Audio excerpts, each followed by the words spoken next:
우리가 아직까지는 너무 저평가하고 있다. 어떤 위대한 기술도 반드시 얼리 어답터들에서 대중화가 되기 직전에 캐즘 협곡이라고 하는 그 긴 지루한 기간을 거치는데, 그 기간 동안에는 이제 계속 공격받고 이거 사기다, 이거 뭐 해킹 당한다, 이거 뭐 이제 영으로 수렴할 거다, 이런 이제 비난을 휩싸인대요. 그런 시기를 지나고 나면은 이제 폭발적으로 성장을 한다고 합니다. 결국에 이거 금시총 뛰어넘는다. 이걸 그렇죠. 믿고 간다. 그렇죠.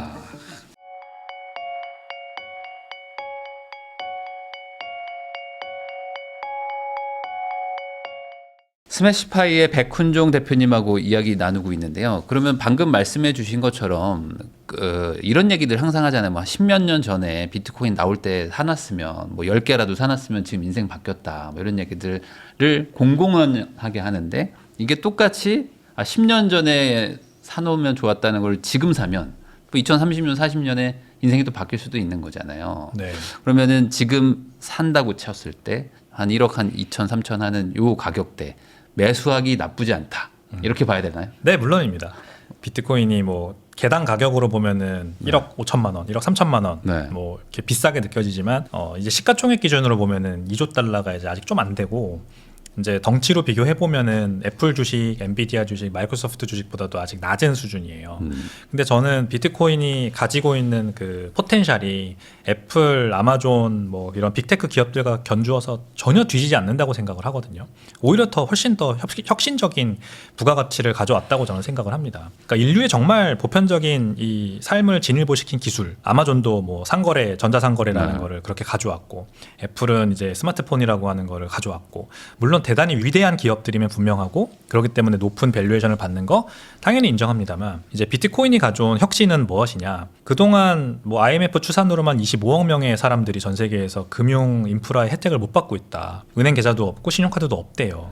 이런 사람들은 계속 그런 상태로 남아야만 했어요. 뭐 아프리카의 어떤 나라에 있는 누구는 가족한테 돈을 보내기 위해서 3일을 걸어서 도시로 가서 은행에서 돈을 보내고 막 다시 3일을 걸려서 돌아오고 막 이런 사람들도 되게 많거든요, 세상에. 이런 사람들이 금융 인프라를 드디어 누릴 수 있게 된 게 비트코인의 장점이에요. 희한해요, 참. 아프리카에는 그래도 스마트폰 보급률은 되게 높대요. 네. 근데 이 스마트폰을 활용해서 모바일 뱅킹은 안 되는 거예요. 뱅킹이라고 하는 인프라가 안 갖춰져 있기 때문이죠. 그러니까 우리나라 같은 이제 이런 금융 선진국이라고 말하면 좀 어폐가 있네요. 그 금융 인프라가 잘 깔려 있는 이런 선진국에서는 그런 니즈가 있다는 것 자체를 못 느끼고 사는 거죠.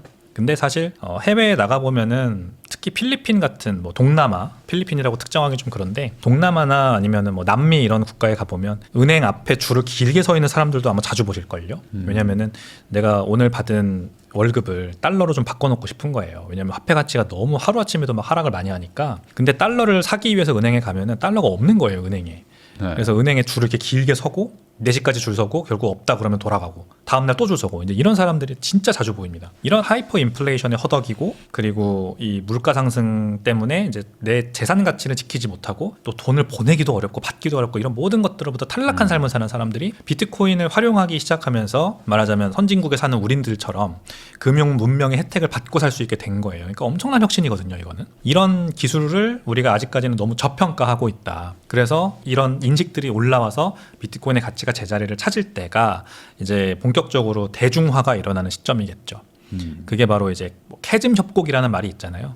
어떤 위대한 기술도 반드시 초기 얼리 어답터들이 이제 얼리 어답터들에서 대중화가 되기 직전에 캐즘 협곡이라고 하는 그 긴 지루한 기간을 거치는데, 그 기간 동안에는 이제 계속 공격받고 이거 사기다, 이거 뭐 해킹 당한다, 이거 뭐 이제 영으로 수렴할 거다, 이런 이제 비난을 휩싸인대요. 그런 시기를 지나고 나면은 이제 폭발적으로 성장을 한다고 합니다. 제가 봤을 땐 비트코인이 이런 캐즘 협곡을 지나고 있다, 그렇게 생각합니다. 마치 이제 테슬라가 전기차 만들어가지고 한다고 했을 때 뭐 다들 비난하는 거랑 뭐 비슷할 수도 있다. 그러면 결국에 이 사회적 인식이나 이런 것들이 이제 점차 바뀌어 가겠지만, 사실 지금 뭐 비트코인 1억 3천이라고 하지만 그 소수점으로도 살 수 있잖아요. 근데 네. 이제 아주 초보적인 분들은 그거 너무 비싸서 못 샀어요, 뭐 이런 얘기를 하시는 분들도 많더라고요. 제가 1억 3천이 없어서 못 샀다.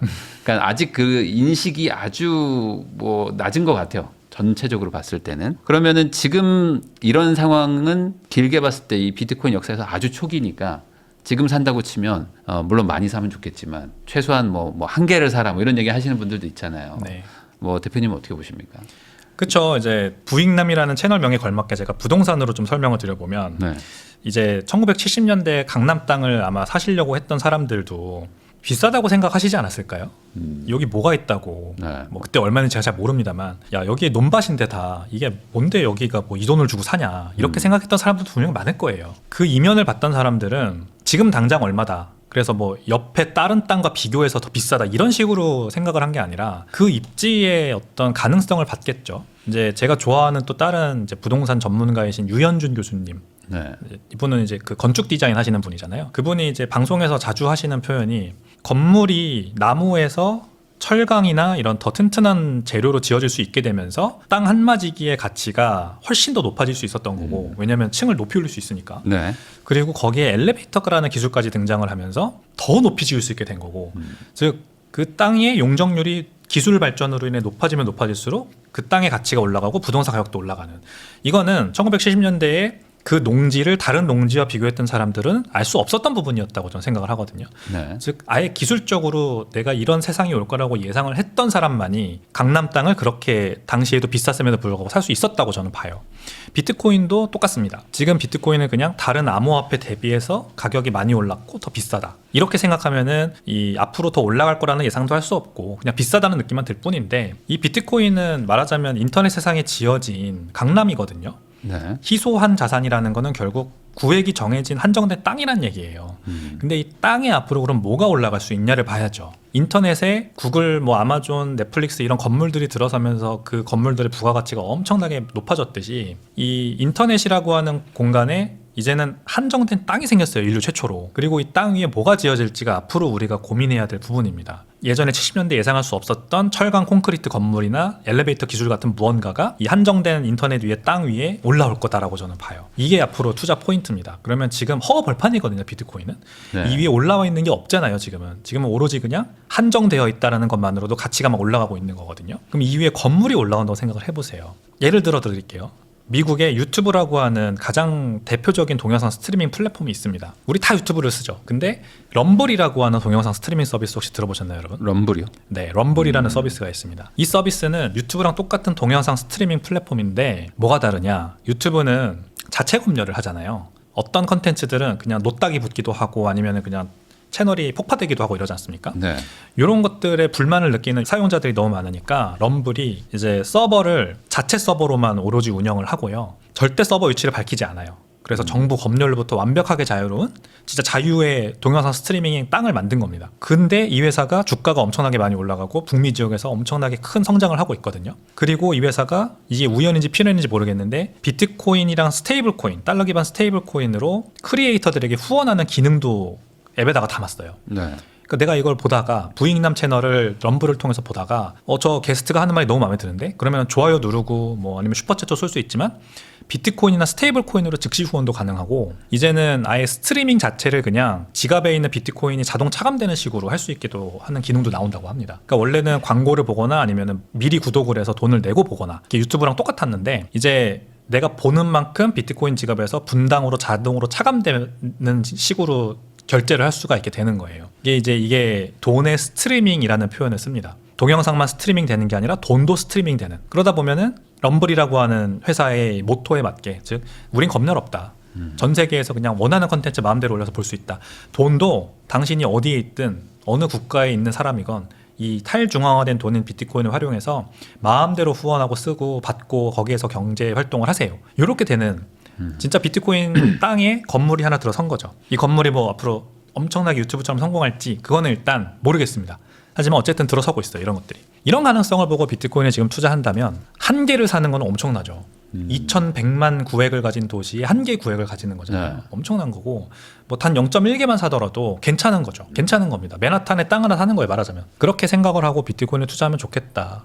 그래서 말씀하신 것처럼 개수 정해놓고 0.1개, 뭐 1개 뭐 이렇게 개수 정해놓고 그때까지 열심히 사모으는 거. 그게 정말 좋은 투자 방법이에요. 그러면 이게 금시총도 넘어간다. 만약에 그러면은 단순 계산하면 한 10배 되는 거잖아요. 뭐 단순 계산하면 뭐 10배도 좀 더 될 수도 있고. 네. 그렇게만 된다면은 뭐 예를 들어 지금 뭐 1억 투자한 사람들이 뭐 진짜 한 2, 30억도 되는 거니까 그 정도면 엄청난 또 성공인 거죠. 지금도 많이 올라가긴 했지만. 물론입니다. 그러니까 그런 기회가 있다고 생각하는데 안 샀다가 후회할 수도 있으니까 어느 정도 조금 사놔라. 본인이 감당할 수 있는 수준만큼. 그 비트코인 적립식 투자라는 거를 하는 경우들도 있잖아요. 근데 워낙 변동성이 크니까 이제 한 번에 담기에는 좀 부담스럽기도 하고, 또 반대로 생각하면 이렇게 또 많이 빠졌을 때 좀 뭐 고점 대비 그래도 한 20-30% 빠졌는데 이럴 때도 목돈 들어가는 게 낫지, 이런 생각도 있을 것 같은데, 뭐 예를 들어 내가 뭐 한 1,000만 원 아니면 뭐 1억 있다, 그럼 지금 같은 시기에도 적립식으로 하는 게 맞나요? 어떻게 보세요? 네, 언제나 적립식으로 하는 게 맞습니다. 분명 공격적으로 투자할 수 있는 시기가 있죠. 가격이 많이 떨어질 때. 좀 덜 사야 되는 시기는 가격이 급등을 하고 막 너무 비기성이 잦을 때. 이럴 때는 확실히 좀 수위 조절, 네. 속도 조절을 해야 됩니다만, 제가 이제 투자 경험이 그렇게 길진 않지만 아무튼 제 비트코인 투자 경험상 오히려 이렇게 하면 할수록 더 계좌가 녹더라고요. 왜 그러냐면 모두가 다 비트코인 가격이 올라서 돈을 벌 때는 저도 돈이 많아요. 네. 어디서 생긴지 모르겠지만 아무튼 돈이 생겨요. 그걸로 비트코인을 사면은 그나마 뭐 가격이 올라가니까 덜 사긴 하지만 어쨌든 늘긴 느는 거죠. 근데 가격이 떨어질 때는 희한하게 돈이 없어요. 저만 없는 게 아니라 모두가 돈이 없어요. 이게 우리 인간은 로봇가 아니기 때문에 언제나 감성이 지배하고 이런 예상하지 못한 사건 사고가 발생을 하고 네. 이런 거에서 자유로울 수 없기 때문에 적립식 매수가 그래서 좋은 겁니다. 그러니까 나는 그렇게 믿죠. 가격이 올라가면 안 사면 돼. 그리고 가격이 떨어지면 사면 돼. 하지만 정작 그런 상황이 닥치면은 전혀 내가 생각한 거랑 예상한 것처럼 할 수 없는 그런 상황이 맞닥뜨려지므로 차라리 정기적으로 가격 안 보고 그냥 내 그 스케줄을 정해서 사는 게 훨씬 낫더라고요. 네. 그러니까 이제 내 감성을 이성으로 바꾸는 행동이고, 결국 투자라는 걸 습관화하면서 내재화시키고 습관화하면서 이제 감성의 지배를 받지 않는 그 무언가로 바꾸는 과정이거든요. 이렇게 정기적으로 비트코인을 사면서, 이 비트코인이 어쨌든 연평균으로는 지난 10년 동안 50%나 올랐으니까 연평균입니다, 여러분. 앞으로도 뭐 50%까지 아니더라도 연평균 30%? 뭐 40%, 30% 이렇게 오른다고 가정을 할 수 있어요. 물론 떨어지는 해도 있겠지만 많은 해에서 그 정도의 수익률이 날 거고, 그 과정에서 내가 뭐 월이든 주든 일이든 정해서 주기적으로 사다 보면 그 사는 비트코인 하나하나의 가치가 단기적으로 오를 거란 말입니다. 샀는데 다음날 운이 좋아 올라, 또는 샀는데 다음 주 운이 좋아 올라. 이러면 이 작은 성공이에요. 작은 성공. 작은 성공이 쌓이고 쌓이다 보면 큰 성공이 됩니다. 근데 성공이 없이, 즉 실패만 계속해서 맛보다가, 예를 들어 내가 샀어요 지금. 근데 한 1년 뒤에 팔 각오로 샀는데 그동안 계속 떨어져. 네. 그러면 나는 성공을 맛보지는 못하고 실패만 계속 맛보다가 내가 팔기로 한 그 시기가 온 거예요. 그럼 당연히 안 팔겠죠. 가격이 올라면 팔아야지, 오르면 팔아야지. 이러다가 오히려 정작 가격이 올랐을 때는 못 팔고 가격이 떨어졌을 때 팔 가능성도 커요. 작은 성공을 쌓아야 큰 성공이 오고, 실패만 하다 보면 성공이 오지 않는다. 이게 또 제 투자 경험상 얻은 진리입니다. 그래서 나는 인간이 아니라 기계다, 이거를 내재화할 수 있게끔 주기를 정해서 사는 게 가장 최고다, 이런 말씀을 드리겠습니다. 그러면은 사는 거는 어떻게든 산단 말이에요. 그리고 지금 가지고 계신 분들도 좀 있을 거고. 근데 결국에는 이게 아직은 변동성이 크니까 시즌 종료 이런 얘기들도 또 나오고 하니, 결국에 또 시즌 종료가 될 거라고 얘기를 하셨잖아요. 그러면은 얘를 그냥 들고 가면 하염없이 시즌 종료 때 빠질 텐데 그 전에 잠깐 내렸다가 다 빠지면 다시 들어가야지라는 생각을 안 할 수 없단 말이죠. 이 전략이 결국에 안 통할 것이다라고 생각하세요? 아니면 시즌 종료가 될 때쯤에는 나와야 된다, 그게 어떤 시그널일지 모르지만 우선 나와야 될까요? 근데 그게 어려워서 안 될 것 같아요, 저는. 그러니까 이번에도 11월 들어서 많은 비트코인 매도가 나온 게 다 그렇게 생각하시는 투자자분들이 팔았기 때문이라고 저는 봐요. 그러니까 4년 주기 사이클의 마지막 해, 게다가 이제 10월 초에 고점 찍고 계속 내려오기만 하니까 그러면 시즌 종료네. 4년 주기 사이클이 반드시 현실화 될 거라고 믿었던 초보 투자자들이 어줍지 않게 비트코인을 분석하고 팔았던 거죠. 네. 그게 자기 실현적 예언입니다. 그러니까 그 사람들이 파니까 가격이 더 떨어지고, 결국 실제로 시즌 종료된 건 아닌데 자기가 그 자기 실현적 예언의 주인공이 돼버린 거거든요. 그래서 예측하기가 정말 어려워요. 올해 연초만 하더라도 전부 다 비트코인 가격 올해 연말에 25만 불, 30만 불 막 다 이렇게 예상을 그러니까요. 했었단 말이에요. 다 틀렸잖아요. 싸그리 다 틀렸습니다. 저도 모 방송, 뭐 여러 방송에 나가서 50만 달러 간다 이렇게 얘기했었어요. 그러니까 저는 왜 그렇게 얘기했냐면, 비트코인 가격을 대부분의 전문가들이 25만 달러 얘기를 하네요. 저는 그럼 그렇게 안 될 것 같습니다. 자기 실현적 예언. 그렇게 안 될 겁니다. 이렇게 얘기했기 때문에 오히려 세게 50만 달러, 비이성적이지만 그렇게 될 거라고 질렀던 거거든요. 네. 근데 방향성은 틀렸지만 아무튼 맞긴 맞았잖아요. 모든 전문가들이 다 틀릴 거다라고 하는 건 네. 맞췄어요. 하지만 이제 방향성이 틀린 거죠. 근데 저는 그래서 이게 언제든지 똑같아요. 이게 4년 주기 사이클의 마지막 해든 시작 해든 중간 해든 내가 올해 이때쯤이면 고점을 찍을 것 같고 그러면 거기서 팔고 나가면 될 거야 라고 생각하는 것 자체가 결국 그렇게 되지 않을 미래를 예견하는 거다. 이렇게 생각하는 게 맞고요. 그러면은 내가 미래를 예측할 수 없다는 거 인정을 하는 것부터 시작을 하는 겁니다. 결국 투자라는 건. 근데 다만 방향성은 맞다. 내가 올라갈 거라는 거는 확실하고 이 올라가는 거에 대한 근거는 내가 확실하게 다 공부를 해서 체화를 했으니까 미래는 전혀 의심하지 않는 거죠. 단지 특정 타이밍을 정하는 순간 이제 실패하는 거다. 그러니까 하면 안 되고 계속해서 사는 게 좋습니다. 그냥 그러면은 뭐 예를 들어 시즌 종료가 와서 뭐 폭락이 막 하고 있어도 그냥 적립식으로 계속 오히려 수량을 더 늘려가면서 계속 그냥 모은다. 그렇죠. 근데 올라갈 때 많이 사고 내려갈 때 많이 사고 뭐 이런 거보다도 꾸준하게 사는 게 더 중요하고 네. 내가 만약에 월급이 뭐 500만 원인 사람이다 그러면은 500만 원에 뭐 쓸 거 다 쓰고 이제 남은 게 있을 거 아니에요. 네. 그 남은 거로 투자를 하실 텐데 그 투자를 할 때 너무 공격적으로 뭐 내려간다고 생각하고 너무 공격적으로 막 부으면은 금방 총알이 마르고 그러면 이제 정작 더 떨어질 때는 예상하지 못하게 더 떨어질 때는 살 돈이 없고 이게 이제 대부분의 투자자들이 겪는 문제예요. 그러니까 너무 무리하려고 하지 말고 욕심부리지 말고 내가 가지고 있는 총알을 가지고 얼마나 디스트리뷰트를 할 거냐 이 고민을 하셔야 돼요. 계속 유지할 수 있는 적립식 매수를 유지할 수 있는 나만의 전략을 갖추는 게 제일 중요하다. 그러니까 저는 매주 지금 사고 있고요. 한 금액을 밝히기는 좀 어려우나 금액을 밝힐게요. 그냥 제가 지금 하고 있는 이 유료 구독 서비스가 있거든요. 네. 거기에서는 한 매주 7만 원씩 사고 있습니다. 네. 그리고 가격이 2% 떨어질 때마다 7만 원씩 더 사도록 해놨어요. 네. 그러니까 일주일에 뭐 7만 원 살 때도 있고 14만 원 살 때도 있고 뭐 30몇만 원 살 때도 있고 이렇게 해놨고 그 외적으로 저는 이제 또 수입이 있어요. 직장에서 월급 받는 것도 있지만 저는 이제 사업을 합니다만 회사에서 나오는 월급, 뭐 유튜브 수익, 그 다음에 뭐 유료 구독에서 나오는 수익 이런 것들이 막 있는데 이런 것들에서 추가적으로 이렇게 현금 흐름이 생기면은 또 그 유료 서비스에서 하지 않는 그런 매수도 또 나름대로 한단 말입니다. 그런 게 바로 이제 저만의 전략인 거예요. 제가 현금이 마르지 않도록 기회가 왔을 때 더 살 수 있도록 꾸준하게 사면서 너무 많은 금액을 거기에 투입하지 않으면서 쭉 가져갈 수 있게끔 잘 배분을 해놓고 또 기회가 오면 지난 10월 11일처럼 한 번에 막 20% 떨어지고 막 이런 일이 발생하면은 더 살 수 있는 현금 흐름도 가져갈 수 있는 이런 자기만의 적립식 투자 전략이 필요한 거죠. 사람마다 다 다를 거예요. 다 월급이 다르고 다 현금 흐름이 다르기 때문에 네. 어쨌든 유지할 수 있는 전략을 가져가시는 게 좋습니다. 사실 비트코인이 뭐 최고점일 때부터 적립식 투자를 시작하셔도 4년 이상 투자하면은 지금 다 몇 배씩 벌었잖아요. 네. 그 항상 뭐 전고점을 뚫고 뭐 엄청나게 올라온 역사가 있으니까. 네. 그러니까 단순 계산하면 그냥 무지성으로 4년 이상만 투자하면 무조건 돈 버는 판이었는데 못했잖아요, 다들. 조금 벌다가 다 팔고 뭐 빠지면 팔고 막 이러니까 어찌 보면 본질적으로 비트코인에 대한 믿음보다는 그냥 올라간다더라라는 그 변동성에만 혹해서 샀기 때문에 안 됐다 이렇게 정리할 수도 있겠네요. 네, 맞습니다. 믿음이 먼저네요. 그러면 네. 확실한 믿음.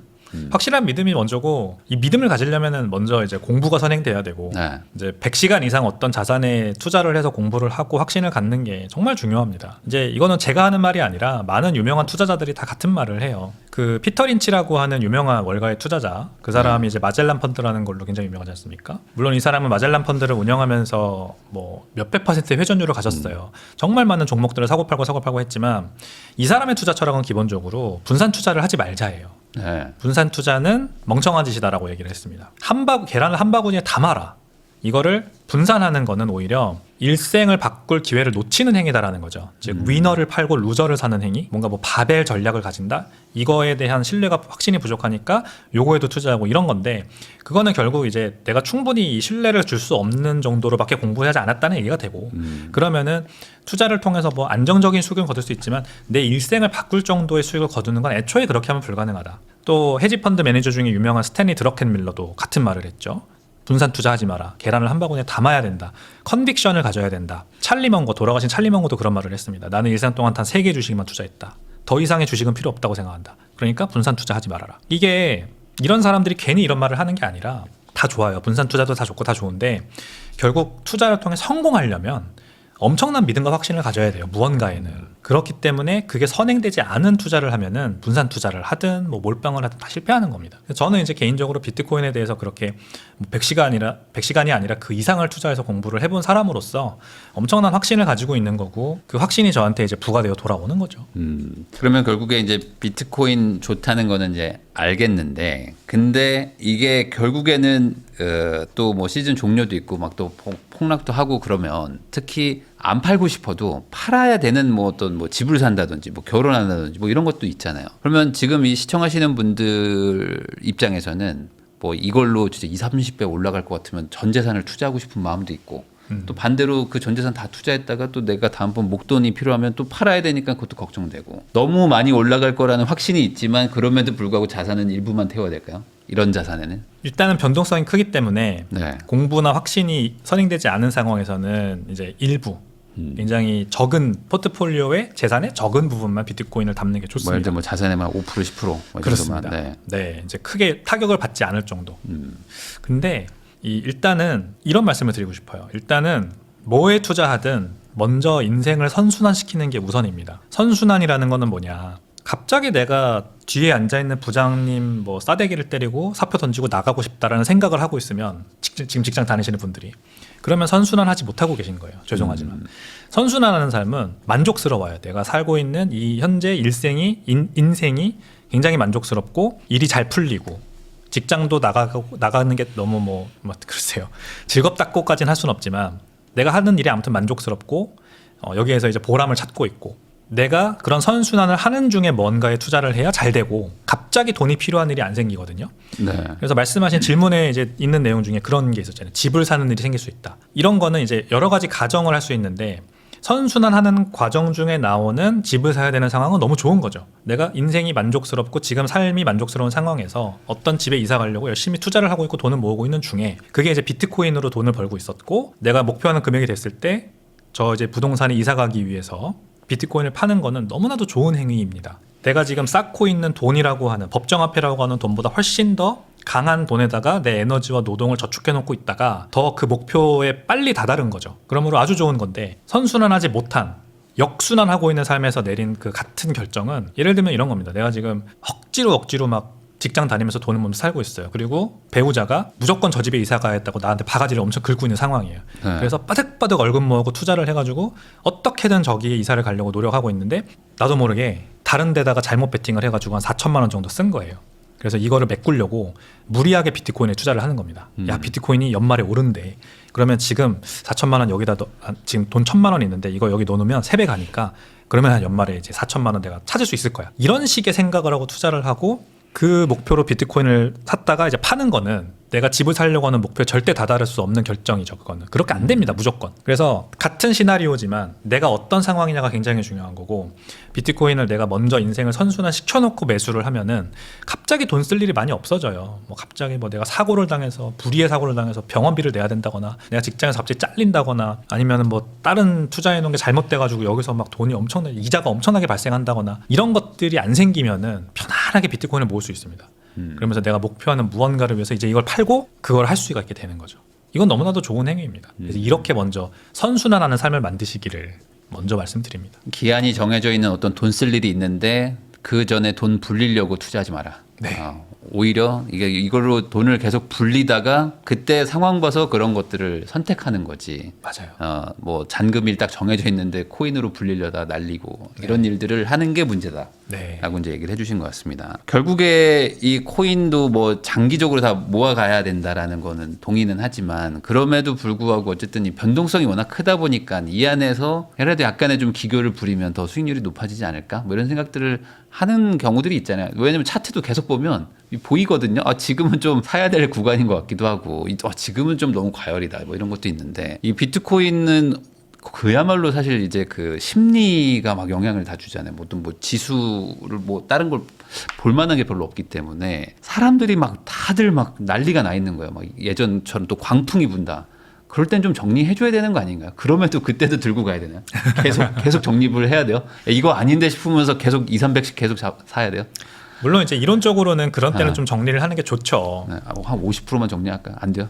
그러니까 그럴 수 있죠. 그럴 수 있어요. 그게 이론적으로 너무나도 좋은 의사결정인데 이제 그 광풍이 언제 끝날지를 모른다는 게 하나의 함정이죠. 예를 들어 내가 판단한 그 고점이 너무 빨랐다면 그 다음부터 뭐 글쎄요 2-3달 오늘 어쩌면 더 길게 또 그 광풍 계속 이어질 수 있거든요.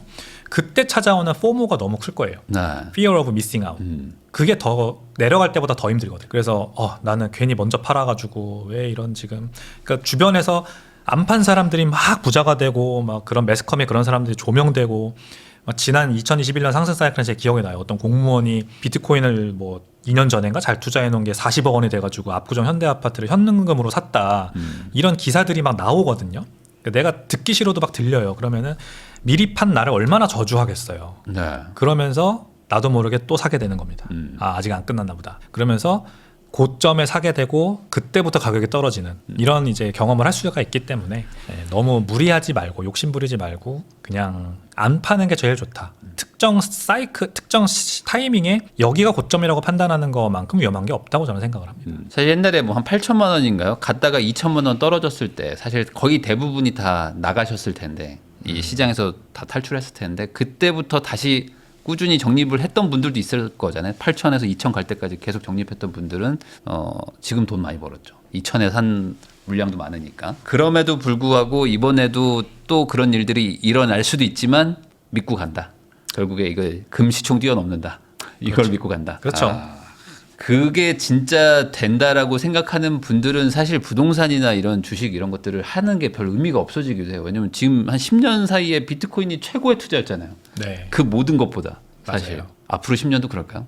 네, 앞으로 10년도 저는 그럴 거라고 이거보다 보고요. 더 괜찮은 건 없을 것이다. 물론 상승률은 좀 떨어지겠지만. 상승률은 계속해서 떨어지겠지만 에이펙스 프레데터라는 말이 있습니다. 네. 비트코인이 최상위 포식자, 화폐 그리고 뭐 투자 자산 어쨌든 투자 가치를 지닌 프리미엄을 가진 뭔가 투자 자산으로서 쭉 이제 1등부터 뭐 몇 등까지 이렇게 쭉 리스트업을 했을 때 비트코인이 저는 가장 최상위 포식자라고 생각을 해요. 가장 강한 가치 저장 기능을 가지고 있고 그만큼 저평가받아 있고 아직 사람들 인식이 안 올라와서 그리고 가장 무엇보다도 정부가 마음대로 어떤 정부나 제3의 어떤 기관이 마음대로 들어가서 발행량을 늘리거나 아니면은 뭐 정책을 바꾸거나 조정하거나 이러기가 굉장히 어려운 하나의 진짜 투명한 유기체 같은 굉장히 어떤 유동성이라든지 어떤 이벤트가 발생했을 때 거시경제 이벤트가 발생했을 때 가장 투명하게 반응을 하는 그 뭔가 유기체 같은 그런 거거든요. 그러니까 사실 주식이나 부동산이나 뭐 전통 금융자산도 좋죠. 좋은데 워낙에 많은 세월을 우리와 함께 지금 하고 있고 이렇게 하다 보니까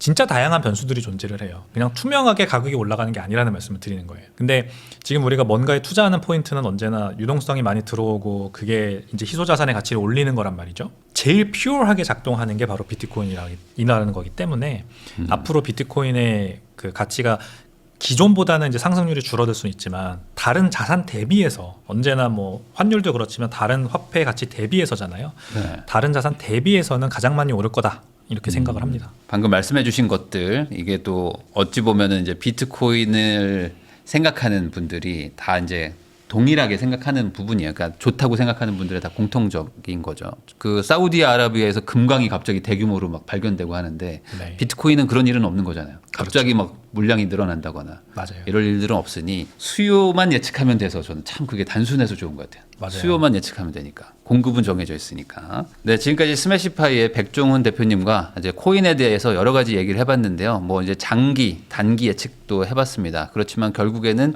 이 코인 시장, 특히 이제 비트코인의 어떤 그 작동 원리와 미래 가치에 대한 확신. 이게 더 중요하다 이렇게 좀 정리를 할 수 있을 것 같습니다. 이 내용 잘 참고하셔가지고 투자에 도움이 되시길 바라면서 저도 대표님과 인사 나누도록 하겠습니다. 오늘 나와주셔서 감사드립니다. 네, 감사합니다.